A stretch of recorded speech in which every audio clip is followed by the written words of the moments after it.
ایک جنگل میں ایک شیر نے ایک ہرن کی طرف حملہ کیا. جیسے حملہ کیا تو ہرن بت کا، جس سے اس کا بچہ پیدا ہو گیا. بچہ پیدا ہو گیا فوراً. شیر نے دیکھا کہ یہ میں اس کا شکار کرنا چاہتا ہوں، مجھے بھوک لگی ہے. اس نے بچہ دے دیا. اگر میں اسے پھاڑ کھاتا ہوں بچے کا کیا ہوگا، اور اگر میں اس بچے کو کھا لیتا ہوں تو ماں کا کیا ہوگا. یہ تو بچے کو گرا کے اپنی جان بچانے کے لیے بھاگ گیا. یہ مجھے ایک صاحب نے افریقہ کے ہیں، انہوں نے خود سنایا مجھے کہ میں نے اپنی آنکھوں سے دیکھا ہے یہ منظر. مسلمان انسانوں کے لیے جانوروں کے بہت سے کام انسانوں کی عبرت کے لیے ہیں کہ تم جانوروں سے گر چکے ہو، ذرا واپس آؤ اپنے طریقوں پر. شیر پریشان، اس بچے کا کیا کروں؟ وہ تو میرے حملے کے ڈر سے اپنی جان بچا کے بھاگ گیا. اس کی ماں، اس کے کیا ہوگا؟ بڑا پریشان. بڑی دور تک جنگل میں وہ اس بچے کو اپنے منہ میں لے کر اٹھائے پھرتا رہا. یعنی میں وہ سالوں میں تھا، مجھے بتلایا کہ میں گاڑی لے کے اس کے پیچھے رہا شیر کے، کہ دیکھو یہ کہاں تک جاتا ہے. آخر ایک جگہ وہ ہرن ملا اس کو، اس نے بچہ اس کے حوالے کیا اور چلا گیا. یہ بھی صاحب نے خود سنا جنہوں نے دیکھا.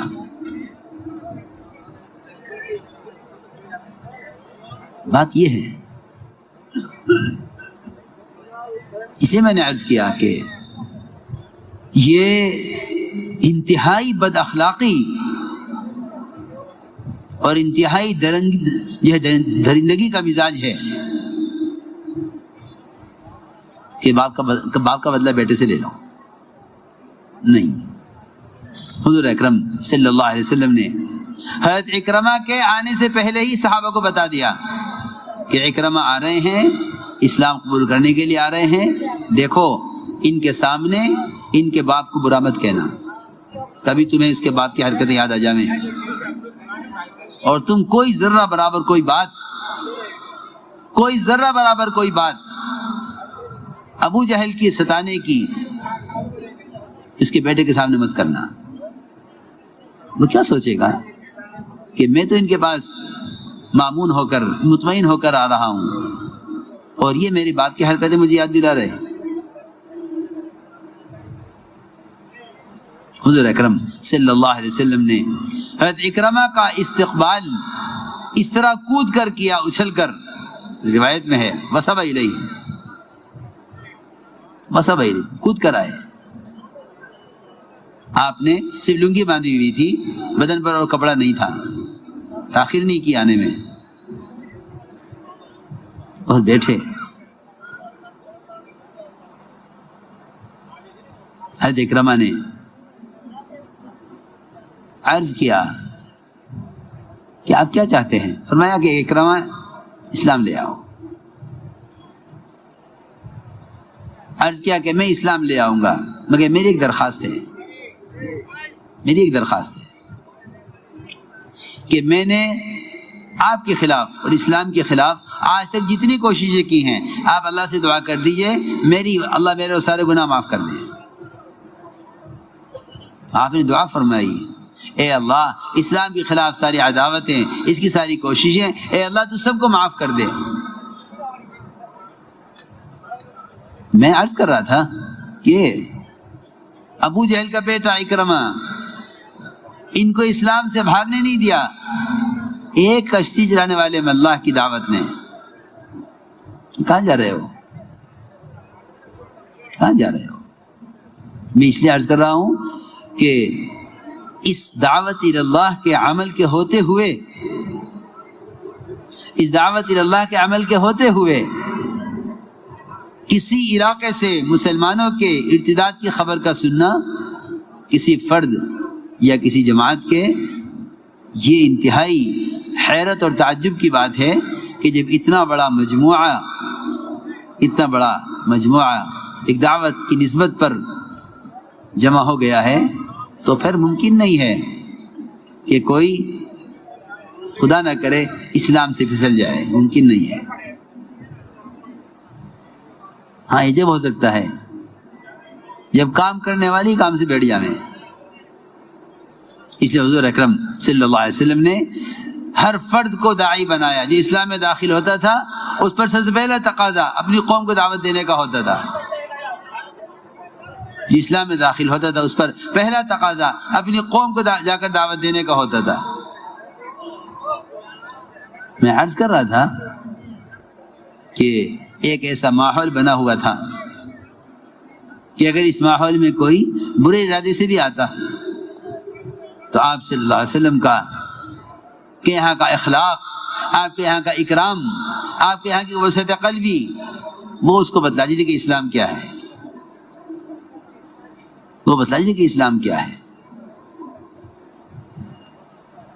حضرت طفیل بن عمرو الدوسی رضی اللہ تعالی عنہ آئے مکہ مکرمہ۔ مکے والوں نے کہا طفیل ان کی بات مت سننا، ان سے بات مت کرنا، جو ان کی بات سنتا ہے ان کا ہو جاتا ہے، نہ ان سے بات کرنا ہے نہ ان کی بات سننا ہے۔ تو طفیل فرماتے ہیں مجھے اتنا ڈرایا مکے والوں نے کہ میں نے اپنے کانوں میں روئی ٹھوس لی کہ میں ان کی کوئی بات سنوں گا نہیں۔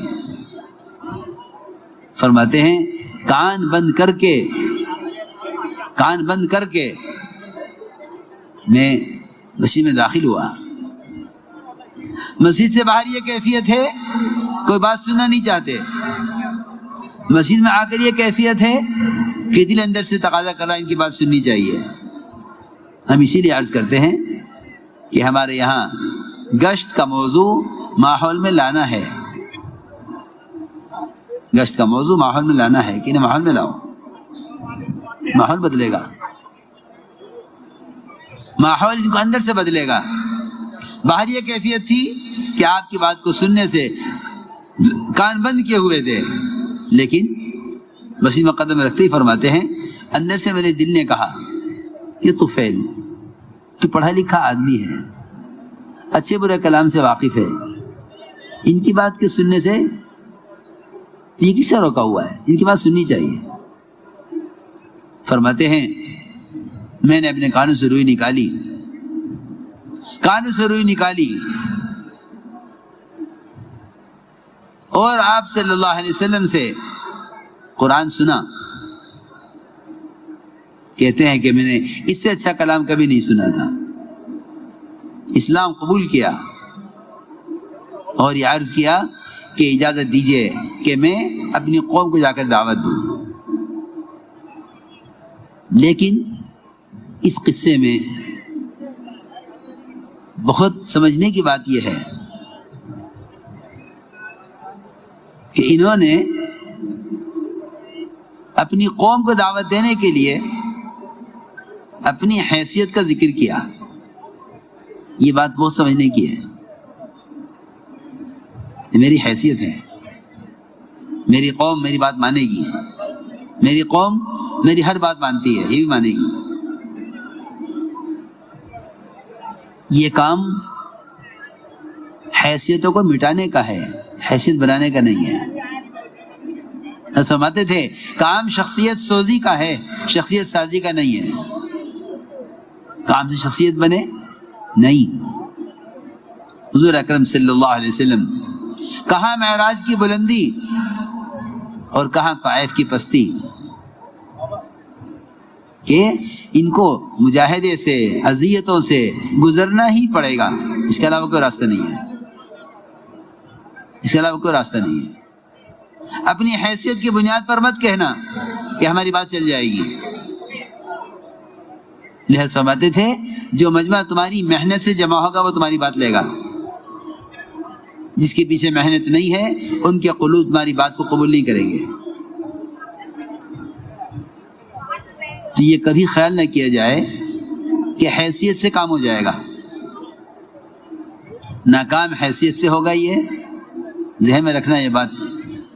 یہ کام حیثیت سے بھی نہیں ہوگا اور کرامتوں سے بھی نہیں ہوگا. کرامت اولیاء حق ہیں، اس میں کوئی شک نہیں، لیکن اللہ تعالیٰ کو اس راستے کا مجاہدہ پسند ہے. ورنہ انبیاء علیہ السلام کے پاس تو کرامات سے اونچی چیز معجزات ہیں. کرامات سے اونچی چیز معجزات ہیں. پھر بھی فرما رہے ہیں آپ صلی اللہ علیہ وسلم اوذیت فی اللہ ما لم یوزع احد، کہ جو اذیتیں مجھے دی گئی ہیں دعوت اللہ میں وہ کسی اور کو نہیں دی گئی ہیں. اس لیے اپنی حیثیت سے نیچے اتر کر دعوت دی جاتی ہے. حیثیت سے نیچے اتر کر اپنی حیثیت کو قربان کیا جاتا ہے کام کے لیے. یہی ہوا کہ حضرت طفیل رضی اللہ تعالیٰ عنہ یہ کہہ کر گئے کہ میری قوم میں چلتی ہے، میں حیثیت سے دعوت اپنی حیثیت سے ان کو اسلام میں داخل کر لوں گا. چلتے چلتے کہنے لگے کہ مجھے کوئی ایسی کرامت اور مجھے کوئی ایسی نشانی مل جائے کہ جس سے ان کو دعوت دینے میں مجھے میری مدد ہو. چنانچہ روایت میں ہے کہ ان کی دونوں آنکھوں کے درمیان تیز روشنی وہ ظاہر ہو گئی. یہ مطمئن ہو گئے کہ میری قوم دیکھے گی ان کے چہرے پر نور ہے، اور میری قوم دیکھے گی کہ میری حیثیت ہے تو سب اسلام میں آ جائیں گے. اللہ کی شان. جب قوم کے قریب پہنچے تو سوچا کہ قوم یہ کہے گی ان کا چہرہ بدل گیا ہے دین بدلنے کی وجہ سے، تو دعا کی اے اللہ اس کو ہٹا دے میرے چہرے سے، اس کو ہٹا دے، مجھے نہیں چاہیے، ہٹا دے اس کو. سوچنے کی بات ہے. دیکھو کرامت آپ سے دعا کرا کے لی ہے، اس کرامت کو ہٹا رہے ہیں چہرے سے. آگے حیثیت. جا کر حکم دیا قوم کو اسلام لے آؤ. قوم نے اسلام لانے سے انکار کر دیا، ہم اسلام نہیں لائیں گے. یہ واپس آئے، فوراً واپس آ گئے. آ کے عرض کیا کہ میری قوم اسلام لانے سے انکار کر رہی ہے، آپ ان کے لیے بد دعا کر دیجئے. یہ بہت سمجھنے کی بات ہے. حضور اکرم صلی اللہ علیہ وسلم نے خود اپنی ذات سے بھی اور اپنی امت کو بھی نہ ماننے والوں کے لیے بد دعا کرنے کی اجازت نہیں دی ہے. نہ ماننے والوں کے لیے بد دعا نہیں. سنو بہت توجہ سے بات. نہ ماننے والوں کے لیے بد دعا نہیں، بلکہ فرمایا طفیل تمہاری قوم میں تمہارے جیسے ہیرے اور بھی ہیں. میرے دوستو عزیزوں، بڑی بڑی صلاحیتوں کے لوگ موجود ہیں، لیکن ہماری تنگ نظری، تنگ دلی ساتھیوں کی صلاحیتوں کو ضائع کراتی ہے. وہاں جذبہ یہ ہے کہ غیروں کی صلاحیتوں سے فائدہ اٹھانا چاہتے ہیں، یہاں مزاج یہ ہے کہ اپنوں کی صلاحیتوں کو ضائع کرا دیتے ہیں. میری بات بہت توجہ چاہے گی. وہاں جذبہ یہ ہے. عمر رضی اللہ تعالیٰ عنہ ایک یہودی کے اسلام لانے کی تمنا کرتے تھے، کیونکہ وہ یہودی حساب کا ماہر تھا، حساب میں ماہر تھا.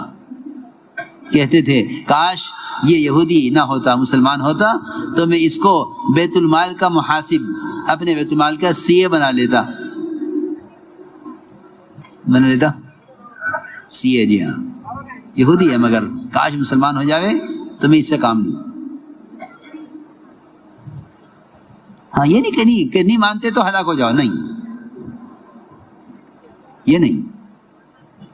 اس دعوت کا یہ تقاضا ہے اور یہ مزاج بنایا گیا ہے کہ کوئی کب تک نہ مانے کہ تم منواتے رہو، اس سے منواتے رہو، اللہ سے منواتے رہو.